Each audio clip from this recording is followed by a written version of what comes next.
Nous quittons avec regret les paysages enchanteurs de la Martinique où, vous venez de le voir et peut-être de l'apprendre, résident aujourd'hui 400 centenaires, soit proportionnellement 2 fois plus que dans l'Hexagone. De quoi s'interroger plus au-delà, après ce documentaire, sur les secrets de la longévité de nos centenaires, une population grandissante, puisqu'ils étaient l'an dernier plus de 31 000 en France, soit 30 fois plus qu'il y a un demi-siècle. Nous allons en parler maintenant avec nos invités présents sur ce plateau de Débat-Doc, en commençant par celle qui a réalisé le documentaire que nous venons de voir ensemble à l'instant, la journaliste Céline Bittner. Bienvenue à vous, Céline Bittner.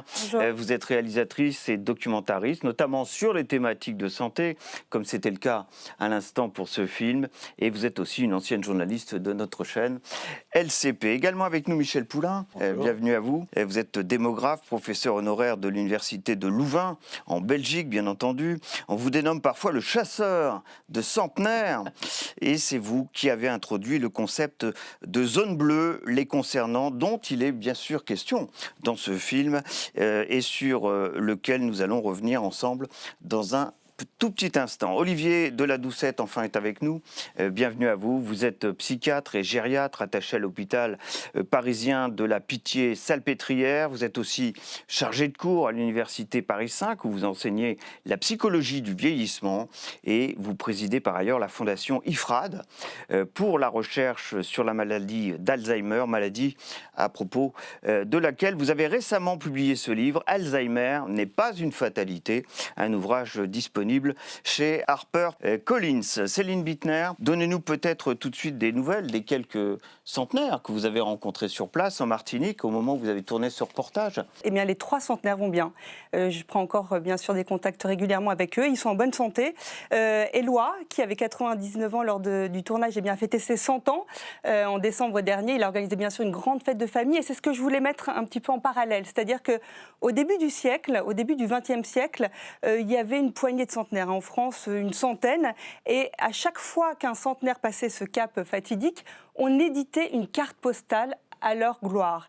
Et donc, on leur demandait de s'habiller avec des beaux habits. Et c'est ce que j'ai voulu reproduire aujourd'hui, enfin, dans ce documentaire, puisque finalement, même si, vous l'avez dit, hein, Jean-Pierre, il y a encore 30 000 centenaires aujourd'hui en France, eh bien, ça reste toujours un événement, une fête pour ces gens-là. On a envie de comprendre quels sont leurs secrets pour atteindre le cap des 100 ans. Et puis aussi pour revenir sur le recensement, vous l'avez dit, les chiffres sur la Martinique.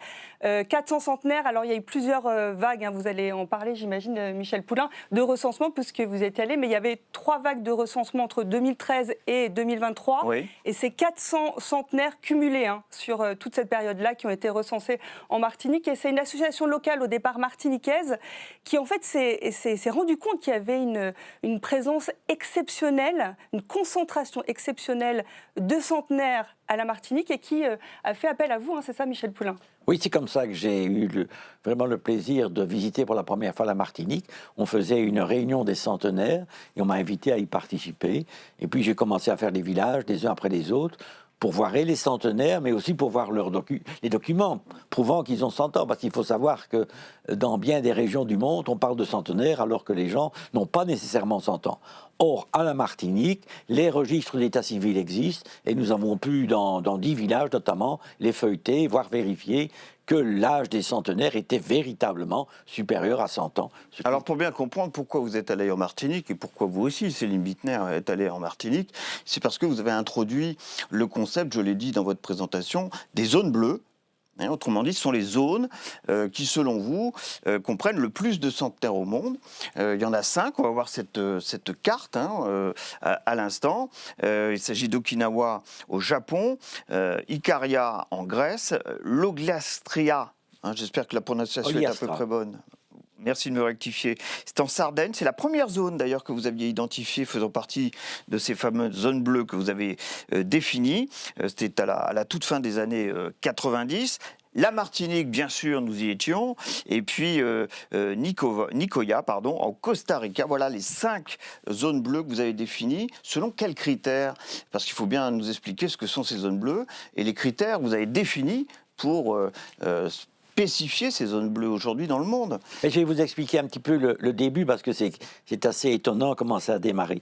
On était parti de l'idée qu'il fallait prouver que les centenaires en Sardaigne avaient bien 100 ans. Parce qu'on était venu dire à Montpellier, à une réunion en 99, qu'il y avait beaucoup de centenaires en Sardaigne. Donc je suis arrivé comme seul candidat pour aller vérifier ça. Et on a validé 40 centenaires sur la région de l'Oliastra. On aurait pu s'arrêter là. On avait démontré la longévité individuelle. Mais c'est à ce moment-là qu'est venue l'idée de dire, regardez, quand il y a des centenaires dans un village, il y en a dans le village voisin, et encore dans le village voisin. Et c'est à ce moment-là que j'ai pris mon crayon bleu, que j'ai crayonné en bleu les villages où il y avait des centenaires, et depuis lors, ça s'appelle les zones bleues. Imaginez-vous, si j'avais pas eu de crayon bleu à ce moment-là, si j'avais eu un crayon rouge sous la main, ce seraient les zones rouges, et on n'en discuterait pas aujourd'hui. Alors, à partir de la Sardaigne, on a démarré, on était voir d'autres pays. Ouais. C'est comme ça qu'on a fait Costa Rica, parce que j'avais un professeur qui m'a dit qu'il y avait assez bien de nonagénaires. Je dis, alors il doit y avoir beaucoup de centenaires. Et puis on est allé à Ikaria, qui est une île perdue de Grèce et que personne ne connaissait. Personne ne la connaissait. On parlait de la Crète, mais Ikaria, c'était très bien, voilà. Et pour bien comprendre, pour faire partie de ces zones bleues, il faut répondre très exactement à quels critères, à vos yeux? Alors, pour être une zone bleue, il faut que la région affiche une longévité, c'est-à-dire une probabilité de devenir centenaire. Je ne parle pas d'une proportion de centenaires, je parle d'une probabilité qu'un nouveau-né atteigne 100 ans. Eh bien, il faut que cette probabilité soit de 50% supérieure à la moyenne du pays. Et deuxièmement, qu'elle soit semblable à celle qu'on a observée au tout début en Sardaigne, qui était une probabilité. Pour vous donner un chiffre, actuellement en Sardaigne, on en est à 1,5% de chance d'arriver à 100 ans. Mais à la Martinique, on en est maintenant à 2%. On est donc à la Martinique supérieur à la longévité actuelle de la Sardaigne. Alors j'ai vu qu'il y avait un universitaire britannique qui ne croyait absolument pas dans les zones bleues et dans ce concept que vous avez introduit, il s'appelle Saul Justin Newman. Et il dit par exemple, le vrai secret d'une longévité extrême semble être de s'installer là où les actes de naissance sont rares et d'apprendre à ses enfants à frauder pour percevoir une pension de retraite. Autrement dit, pour que vos chiffres soient scientifiquement établis, reconnus, il faut aller contrôler les actes de naissance par exemple. C'est ce que vous avez fait en Martinique, en l'occurrence. Il a fallu faire un travail de contrôle très poussé concernant ces fameux actes de naissance pour que la Martinique rentre dans ces fameuses zones bleues. Oui, je vous dirais que tout d'abord, ce fameux Newman, je l'ai rencontré pour la première fois en 2018 en Australie. Et peut-être qu'il a assisté à une de mes conférences et qu'il a dit que ce serait peut-être intéressant de s'opposer aux Blue Zones, je n'en sais rien, de trouver un centre d'intérêt. Parce que tous les démographes savent très bien que l'on doit être rigoureux sur la détermination de l'âge de ces centenaires. On le sait, on a tout un comité qui s'occupe rien que de ça, de vérifier l'âge des centenaires et notamment des personnes les plus âgées du monde. Alors qu'est-ce qu'on fait pour ça? On va voir les registres d'état civil et dans le registre de naissance, il y a une annotation marginale donnant le décès de la personne en question. Et en vérifiant ça à la Martinique, j'ai visité 10 villages de la Martinique, 10 communes sur 34, donc c'est-à-dire une large proportion, j'ai pu constater que ce sont donc effectivement des centenaires. Vous y croyez à ces zones bleues, professeur? Oui, ça vous tout paraît à fait. Crédible, scientifiquement établi, ces Oui, fameuses ça zones a bleues? été dit, redit. Moi, j'ai regardé de près ce qui se passait à Okinawa, parce que c'est pas par hasard que c'est une zone bleue. Oui. On va sûrement en parler. Il y a des dénominateurs communs dans toutes ces îles, toutes ces régions que l'on retrouve à peu près systématiquement. Vous pouvez les citer? Alors, les citer, oui. On va dire que ce qui est important à la base, c'est de bien comprendre que le vieillissement, c'est un processus qui est biologique, psychologique et social. Beaucoup de gens s'imaginent que le vieillissement, c'est juste biologique. Pas du tout. On vieillit dans un lieu et on interagit avec les gens. Et donc, dans tous ces coins, vous avez dans chacun de ces domaines, eh bien, des situations optimales. Sur le plan biologique, par exemple, eh bien, ce sont des zones où on mange toujours très bien, des aliments sains, où il y a habituellement quand même un contrôle qui est bien fait sur la santé, avec donc une prévention qui est effectuée. Et puis, on a aussi des gens qui sont actifs, qui bougent, qui font des choses tout au long de leur vie. Ça, c'est le côté, on va dire, biologique. Alors, il est vrai qu'on n'est pas centenaire par hasard. Pour être centenaire, il faut avoir des bons parents qui ont eux-mêmes, si vous voulez, en général, une longévité un peu supérieure à la moyenne, quand même. Il y a une part génétique de la longévité extrême, mais qui n'est pas totale. La proportion, elle reste un peu sujette à débat, mais peut-être que vous avez un avis là-dessus. Vous dites combien, vous, à peu près, la longévité, la part génétique de la longévité, vous là, Il y a des débats là-dessus, n'est-ce mais pas? en tout cas, la génétique joue via l'épigénétique. C'est-à-dire que là, nous avons la relation entre, d'un côté, les gènes et leur activation ou non, et donc on revient sur le fameux style de vie et l'alimentation, l'exercice. Le comportement à jouer. Donc, on va dire qu'il y a la partie biologique. Après, vous avez la partie sociale. Et ça, c'est déterminant. Dans toutes ces communautés, les personnes âgées et très âgées sont d'abord valorisées. On leur propose souvent des activités. On donne un sens à leur vie. C'est tout à fait indispensable. Et enfin, il y a la dimension psychologique, qui est un peu le corollaire de la dimension sociale, où, eh bien, comme ils ont une valeur, ils sont heureux et ils ont une manière d'interagir avec l'ensemble qui est très positive. C'est effectivement ce que vous avez, semble-t-il, constaté sur place, cet environnement général, Tout à fait, environnement social. L'environnement social, je pense que ça, c'est vraiment une clé. C'est-à-dire que les centenaires que j'ai rencontrés, pour les enfants, c'est inconcevable de les placer en EHPAD. Déjà, il n'y a pas beaucoup d'EHPAD en Martinique et voilà, ils ne sont pas forcément dans les meilleures conditions, mais surtout, en fait, ils ne l'envisagent même pas. C'est-à-dire que les parents continuent d'habiter avec leurs enfants. Soit, là, avec Éloi, qu'on voit là à l'image, mais c'est toute la famille, en fait. C'est comme un petit village qu'ils ont reconstitué, où ce centenaire et son épouse sont au cœur de la vie familiale. Donc, tout le monde habite dans un petit hameau en Martinique. Ou alors, quand les parents ou les aînés sont seuls ou veufs, les enfants peuvent venir vivre avec les aînés. Ils ne conçoivent pas de les placer dans des institutions. Pour eux, c'est pas envisageable. Et ça, je pense que c'est quand même une différence avec l'Hexagone, la France hexagonale, où on a peut-être un peu plus tendance à placer nos anciens dans les institutions, même s'il ne faut pas cracher, bien sûr, sur toutes les institutions. Mais du coup, je pense que ces centenaires, ils se sentent encore à la fois entourés, mais ils ont en effet une place au sein de la famille. Et cette place, je pense que ça, chaque jour, voilà, ils continuent à avancer, ils ont des perspectives, c'est travailler dans le jardin, c'est faire le potager, c'est une fête de famille, et je pense que ça, c'est un moteur pour tous ces centenaires en Martinique en tout cas, et je pense que c'est un peu la même chose partout dans le monde. Moi, ce qui m'a frappé dans votre film, c'est que finalement, les 3 centenaires que vous avez rencontrés racontent une vie simple, faite de labeur, et ça dès le plus jeune âge. Il raconte un travail de la terre,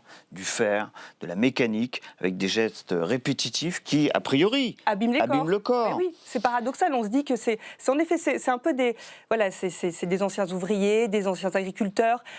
Beaucoup ont travaillé dès le plus jeune âge, 12, 13 ans. Donc on peut se dire que c'est quand même, en effet, des activités qui abîment les corps. Et en fait, pour eux, je pense que ça a été un moteur dans leur vie. Je pense que aussi, c'est des gens qui viennent de conditions sociales un petit peu défavorisées, souvent dans des endroits un peu reculés, dans des milieux ruraux de la Martinique. Et je pense que cet ascenseur social, le fait d'avoir finalement peut-être réussi dans leur vie professionnelle, a été aussi un élément qui leur a permis de tenir et aussi peut-être une activité physique de fait via ces activités professionnelles. Mais en effet, on pourrait croire que c'est paradoxal, puisque, a priori, on sait que ça peut aussi, en effet, avoir des conséquences importantes sur les corps. Oui, c'est vrai, dès lors que cette activité est éprouvante, mais il y a aussi des métiers manuels où on ne s'abîme pas trop le corps et où on a l'habitude de l'effort. Or, l'activité physique est probablement l'activité la plus efficace pour bien vieillir. Le sport ou l'activité physique, c'est vraiment ce qu'il y a de mieux si on veut vivre longtemps et en santé. Donc ces personnes, je ne sais pas quel était leur métier exactement, comment elles ont usé leur corps, mais si elles se sont entretenues par une activité quotidienne, elles ont continué tout au long de leur vie, c'est ce qu'on voit dans le film, eh bien, elles font ce qu'il faut faire pour vivre longtemps en bonne santé. C'est un exemple pour nous tous. et qu'on devrait Autre suivre. critère peut-être, je l'ai lu ici ou là en préparant ce dossier, la résilience, la capacité à la résilience, c'est-à-dire à passer les épreuves de vie et de croire à la vie plus que toute autre chose, quelles que soient les épreuves qu'on a pu traverser dans la vie. Ce sont en général, les centenaires, des personnes qui aiment la vie et qui ont une capacité de résilience supérieure aux autres. C'est quelque chose que vous observez vous aussi? C'est tout à fait clair. Et quand on s'interroge sur le secret des centenaires, on a cherché qu'est-ce qui peut définir le secret des centenaires. Alors on s'est demandé, est-ce que c'est au niveau biologique? Est-ce qu'ils ont quelque chose en particulier? Est-ce que c'est au niveau psychologique? Est-ce que c'est au niveau social? Le dénominateur commun qu'on retrouve toujours chez les centenaires, que ce soit dans les Blue Zones ou ailleurs, c'est au niveau mental. Ils ont tous, on va dire, un logiciel qui est à peu près le même et qui repose autour de la résilience, entre autres. Parce qu'il ne vous aura pas échappé que plus vous vivez longtemps, plus votre risque d'assumer les ennuis augmente. Donc, il est rare que nos centenaires aient eu des vies totalement tranquilles. Il y en a qui ont eu des vies très compliquées et qui sont centenaires aujourd'hui. Pourquoi ? Parce qu'ils sont résilients. Mais c'est la résilience qui est très importante. Ce qui est drôle, c'est vrai que je crois que tout le monde, peut-être vous aussi, Michel Paulin, mais tout le monde a essayé de percer le secret des centenaires. C'est ce qu'on essaye de faire là. Oui, mais du coup, certains ont dit par exemple, est-ce que ça ne serait pas l'ail que les Grecs mangent? Est-ce que ça ne serait pas ça l'aliment secret, miracle? Est-ce que ça ne serait pas le fromage de brebis en Sardaigne? En fait, je ne pense pas. Je pense que c'est multifactoriel. La longévité, elle est multifactorielle. Et en effet, je pense que le psychique et le moral, cette résilience, c'est sûr que c'est une des clés. Michel Poulain, vous voulez rajouter quelque chose? Quand on me demande quel est le secret de la longévité, j'ai l'honnêteté de dire on ne sait pas. Et on n'est pas encore prêt de savoir pourquoi.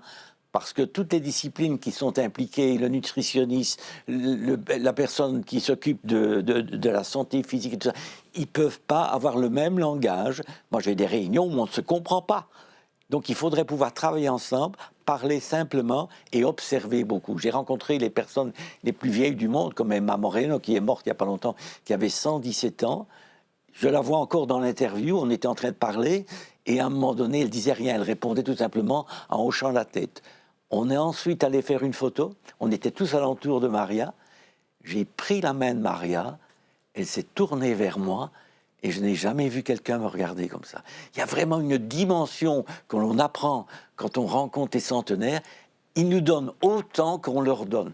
Et donc cette dimension-là, elle est aussi... On ne parvient pas à la mettre dans cette équation complète de la longévité, où on oblige, par exemple... J'ai essayé de courir derrière un berger de 84 ans dans la montagne de Sardaigne. Je n'ai pas pu le rattraper. Pas arrivé. Pas pu le rattraper. Alors moi aussi, j'ai cherché. Et finalement, on tombe aussi sur quand même un système de santé qui a beaucoup progressé, des luttes contre les maladies telles que le cancer, les maladies cardiovasculaires, le diabète. Et là, on a considérablement progressé. Est-ce que les progrès de la médecine n'expliquent pas tout simplement une très bonne partie de la longévité des centenaires? Alors, peut-être pas uniquement en Martinique, mais des centenaires en général, dont on va parler maintenant avec quelques chiffres après. Les progrès de la médecine sont une des clés pour expliquer l'augmentation de la longévité de vie, non?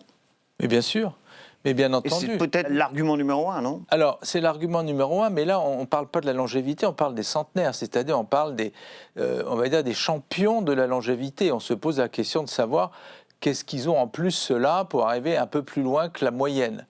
Il est vrai que la longévité, l'espérance de vie à la naissance croît inexorablement année après année, à peu près d'un trimestre par an, ce qui est quand même énorme. Il faut qu'on rappelle à nos téléspectateurs que dans ce pays, en 1900, l'espérance de vie était de 50 ans. Et qu'aujourd'hui, en France, elle est d'à peu près 86 ans pour les femmes et 80 ans pour les hommes. Donc vous voyez, c'est énorme. Ici, dans cette salle, vous êtes beaucoup plus jeunes que nous, mais on peut dire que nous trois, il n'est pas sûr qu'en 1900, on aurait été très en forme. Hein. Et tout ça parce que, justement, la médecine, mais pas uniquement la médecine. Par exemple, le niveau économique, le PIB d'un pays est directement corrélé à sa longévité.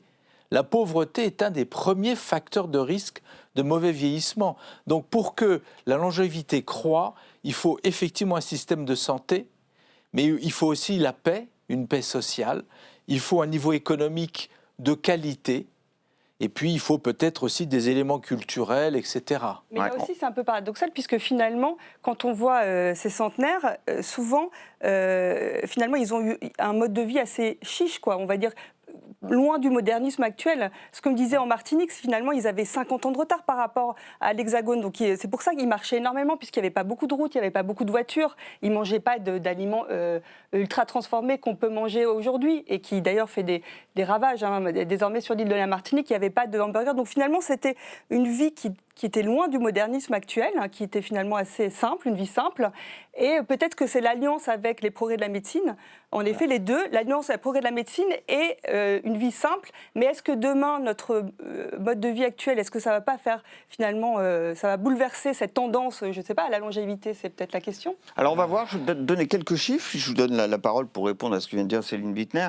C'est les centenaires en France et leur évolution. Hein. Pour revenir à ce que vous avez dit, nous on a retenu d'autres chiffres. Ils étaient 1122 en 1970, 8161 en 2000, 31 644 en 2024. Et voici les projections cette fois. Hein, jusqu'à 2070. Regardez cette courbe, elle est très parlante et on voit cette progression exponentielle hein, depuis le début des années 2000 avec la possibilité de voir en France en tout cas plus de 200 000 centenaires en l'année 2070. Quelle réaction vous avez par rapport à ces projections à venir concernant les centenaires par rapport à ce qu'on s'est dit avant? Il faut bien faire la part entre deux choses. Il va y avoir une augmentation du nombre de centenaires, mais l'âge limite de la vie, lui, n'évolue pas. Et donc, on est en train de, à part Jeanne Calment qui a fait 122 ans, on est en train de stagner entre 117 et 118. Et chaque fois, on espère qu'il y a quelqu'un qui va arriver à 120, mais on n'y arrive pas. Donc, il y a un tassement de la vie qui fait que finalement, tout le monde va mourir. On imagine qu'il y aurait une courbe de mortalité où tout le monde commence à mourir à 110, 112 ou 114 ans. Voilà vers quoi on est en train de partir. Mais je voudrais quand même... Il y a d'autres éléments dans la discussion qui sont apparus dans cette relation avec, oui. Avec ces personnes âgées. Je crois que c'est fondamental de voir comment ils appréhendent la vie. C'est un paradoxe, comme tu le dis, Céline, c'est un paradoxe de voir que ce sont les gens qui ne sont pas au top de la société, qui n'ont pas une richesse impressionnante. Donc notre richesse n'est pas favorable à la longévité, du moins pour devenir centenaire. Nous avons de la longévité dans des régions qui sont manifestement pas les plus développés. Alors comment va-t-on faire demain? Comment va-t-on faire demain? C'est une balance entre les progrès de la médecine et le maintien de la vie traditionnelle. Comment va-t-on balancer les deux? Si l'un l'emporte sur l'autre, eh bien, on va arriver dans une situation qui me paraît défavorable. Est-ce que la logique voudrait qu'on ait donc de plus en plus de centenaires? Les chiffres, les projections actuelles semblent l'affirmer. Mais est-ce que la question n'est pas de savoir si on va avoir de plus en plus de centenaires, mais en bonne santé? Voilà, ben c'est ça, dans quel état? Dans quel état? Oui, oui, bien sûr. Le nombre de centenaires est corrélé au nombre tout simplement de personnes âgées. C'est proportionnel. Peut-être que cette proportion croît de décennie en décennie, mais c'est directement proportionnel. Plus vous avez de personnes âgées, plus vous aurez de centenaires. Bon, ça c'est une chose. Et la question c'est, effectivement, aujourd'hui, les centenaires qui sont en vie en France, et pas uniquement en Martinique, quel est leur état de santé? Alors, ce qui est très frappant, c'est qu'il semblerait qu'en Martinique, ils soient tous en très bonne santé, ceux que vous avez observés, n'est-ce pas? Exactement. Voilà. Tout simplement vous dire que dans les zones bleues, la proportion de déments sur base de liste exhaustive de centenaires est inférieure à 5%. Donc, vous qui connaissez un peu le problème, parce que... moins de 5% de déments, sur 35 centenaires visités à Costa Rica, 2 déments. Le ratio est là aussi le ratio est très, très extraordinaire. Il faut savoir que le ratio, aujourd'hui, malheureusement, pour un centenaire, à peu près 50% d'entre eux ont une maladie neuroévolutive à un stade déjà probablement assez avancé. Donc on passe de 5% à 50%. Donc là, il y a vraiment quelque chose de très exceptionnel et qui fait que c'est une zone bleue. Exactement. Et qu'elle est différente de toutes les autres. Ah ouais. Mais en France, on n'a pas à rougir. On est un des pays avec le Japon qui a le plus grand nombre de centenaires par nombre d'habitants. Donc on est quand même très très bien placé. Et c'est pas par hasard qu'on est aussi le pays de Jeanne Calment. Hein, je crois, et qu'on a eu des super centenaires. Toujours est-il que... Jeanne Calment qui a été jusqu'à 122 ans. Et 5 mois. Voilà, bravo. Donc c'est incroyable, parce qu'avant elle, on pensait qu'on s'arrêterait, la vie s'arrêtait à 120. Ben non, elle a dépassé. C'est extraordinaire. Toujours est-il que aujourd'hui, l'objectif, c'est que ces centenaires qui vont être de plus en plus nombreux arrivent à ces âges très avancés en forme. Et a priori, on va y arriver. A priori, on va y arriver parce que ce qu'on observe aujourd'hui, c'est que l'espérance de vie totale croît moins vite que l'espérance de vie sans incapacité. Elle est nettement inférieure. L'espérance de vie sans incapacité, elle est d'à peu près 10 à 15 ans inférieure à l'espérance de vie totale. Mais petit à petit, elle se rapproche de l'espérance de vie totale. Ce qui veut dire que cette période de vie où on commence à on rentre dans la fragilité, comme on dit, avant le décès, eh bien, elle a tendance à petit diminuer. Donc, ce qui est valable pour les octogénaires le sera probablement également pour les centenaires. Parce que ce qui va se passer en 2050 ou 2070, quand on aura 200 000 centenaires, c'est qu'être centenaire sera évidemment magnifique, on sera très content. Mais en réalité, ce qui va fasciner les gens, il y aura une émission de télé à ce moment-là, comme la nôtre ce soir, où on parlera des super centenaires, c'est-à-dire ceux qui arrivent à 110. Les super centenaires de 2070 seront probablement, si vous voulez, les centenaires d'aujourd'hui. C'est que ça va encore remonter comme ça, vous voyez. Peut-être on dépassera les 118 à ce moment-là, j'en sais rien. C'est vrai que c'est un mystère. Mais après, entre-temps, il y aura sur nous, sans doute, l'homme augmenté, l'homme... Justement, c'est marrant avec ce qu'on disait, parce que finalement, il y a aussi aujourd'hui certains, et notamment dans toute la biotech américaine, alors je pense notamment, je ne sais pas si vous le connaissez, mais Brian Johnson, qui tente, qui a 45 ans et qui est multimilliardaire de la tech américaine, et qui dépense 2 millions de dollars chaque année pour tenter de repousser la mort. Totalement, c'est-à-dire qu'il fait des thérapies pour soigner géniques. Sa névrose. Oui, peut-être. Il s'injecte des cellules souches. Il a un régime, hyper calibré. Avec cet espoir fou de prolonger la vie. Voilà, de rajeunir. Il dit qu'il a réussi. Il a réussi son. Il n'y a qu'une seule chose qu'il ne fait pas, c'est de vivre. Ouais, voilà. Il passe tellement de choses à faire autre chose, à compter combien de calories, combien de ceci. Mais est-ce qu'il ne va pas y avoir un gouffre entre justement ces gens qui pourront se payer finalement toutes ces nouvelles cellules souches ou thérapies géniques et les gens un peu plus modestes. C'est un vrai sujet et on ne sait pas où on va avec ça. On ne sait pas.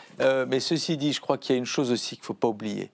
C'est que pour vivre longtemps, voire très longtemps, il y a quand même une chose indispensable, c'est qu'il faut aimer la vie. Et ça, on le voit dans le reportage. Ils aiment la vie. On ne peut pas vivre longtemps si on n'aime pas la vie. Et ce n'est pas évident d'aimer la vie, ce n'est pas facile. Il faut être très résilient parce que c'est compliqué. Mais c'est vraiment, à mon avis, déterminant. Et qu'est-ce qui pourrait faire que la courbe que nous avons vue tout à l'heure s'effondre ? Et que finalement, il y a un retour en arrière, parce qu'on s'alimente moins bien, parce qu'on habite des agglomérations plus polluées. Et ça peut arriver potentiellement, si on se projette un peu dans les années à venir, on peut arriver à peut-être une forme de régression par rapport aux chiffres dont pourrait avoir une nous avons régression.